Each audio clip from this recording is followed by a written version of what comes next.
pendidikan Islam. Psikologi pendidikan Islam adalah cabang ilmu psikologi yang mempelajari tentang karakteristik individu dalam perkembangannya. Menurut analisis saya, psikologi pendidikan Islam adalah ilmu bagi seorang pendidik dalam mempelajari bagaimana cara siswa belajar dan berkembang dengan cara memahami kemampuan siswa tersebut.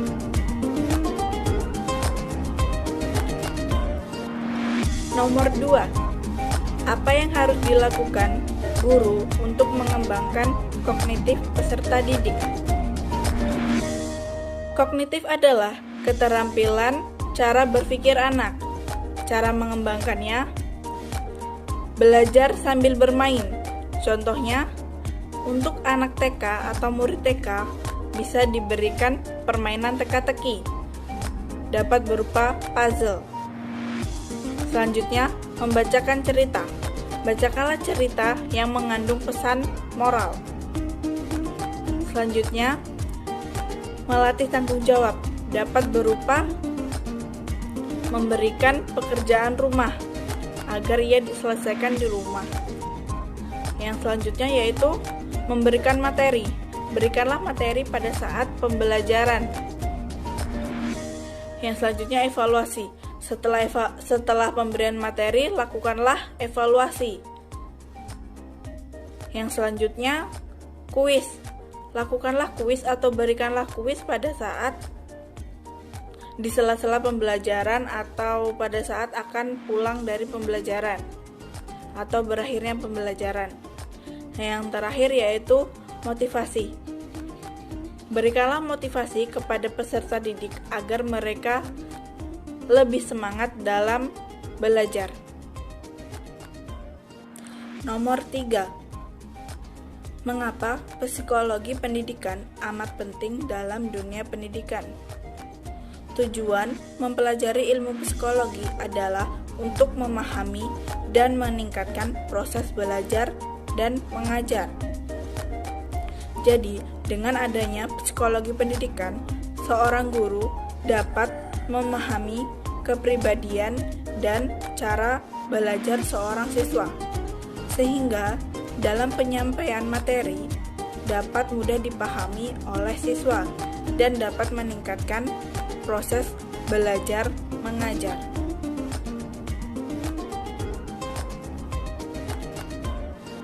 Nomor 4.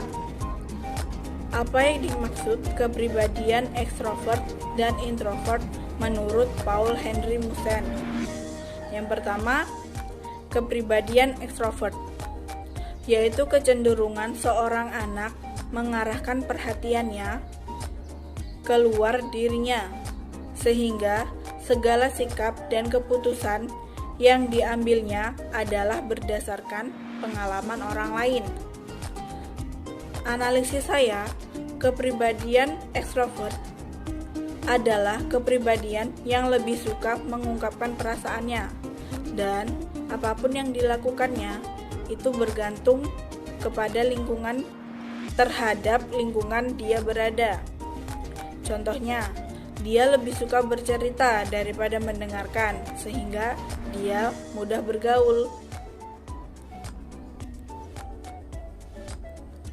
Yang kedua, kepribadian introvert, yaitu kecenderungan untuk menarik diri dan menyendiri. Menurut analisis saya, kepribadian introvert lebih menyukai melakukan tindakan sesuai berdasarkan pemikirannya sendiri. Contoh orang introvert ialah orang yang pendiam dan tidak suka bergaul.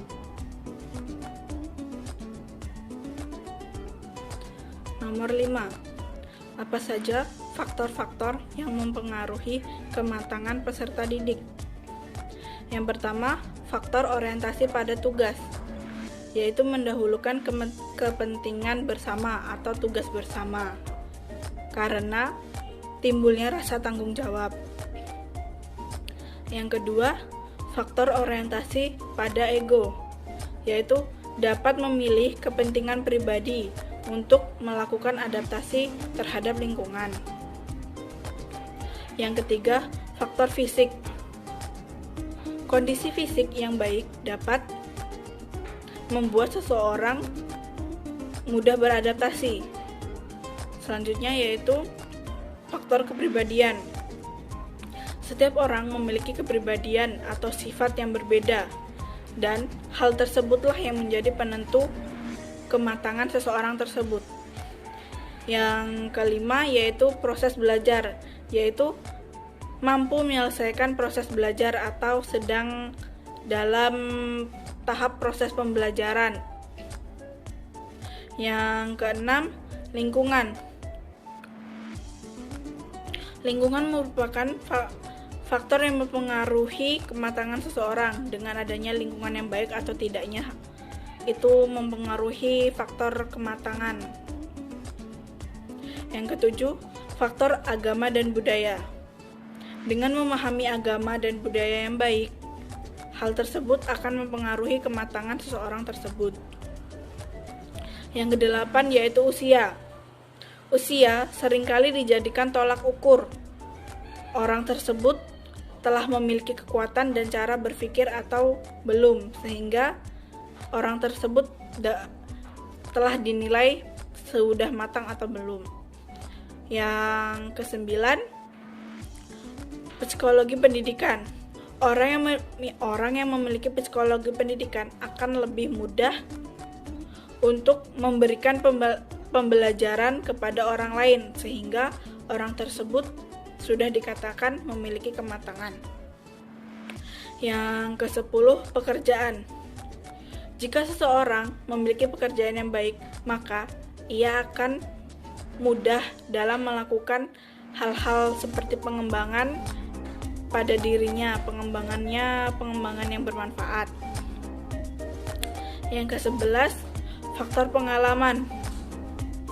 Semakin banyak seseorang tersebut memiliki pengalaman, maka semakin banyak juga ia memperoleh pembelajaran, sehingga hal tersebut bisa dikatakan orang tersebut sudah memiliki kematangan.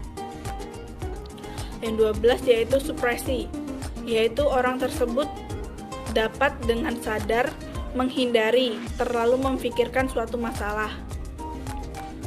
Yang ke-13 yaitu faktor cara berpikir. Faktor cara berpikir dapat mengambil keputusan untuk melakukan atau membuat tindakan suatu kegiatan dengan pikirannya sendiri.